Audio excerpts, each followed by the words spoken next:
Ассалаумағалейкум, құрметті көрермендер. Біздің бүгінгі тақырып адамдармен тіл табысудың жолдары.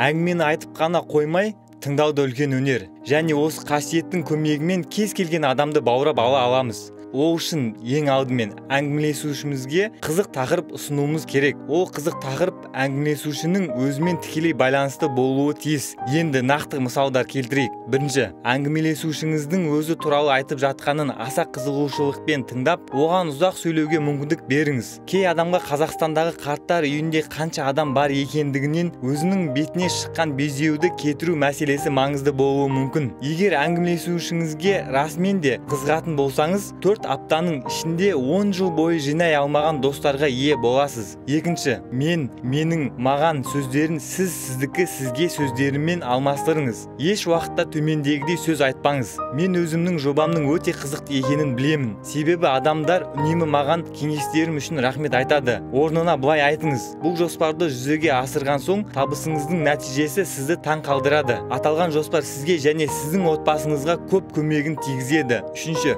сұрақты әңгімелесушіңіз өзі туралы мәлімет айтатындай етіп қойыңыз. Сіз қалай демалдыңыз? Өзіңіздің мансап жолыңызды қалай бастаған едіңіз? Балаңыз жаңа мектепке үйренді ме? Сіздің ойыңызша әлемдегі ең әдемі қала қайсы? Кез келген нәрсе туралы не ойлайсыз?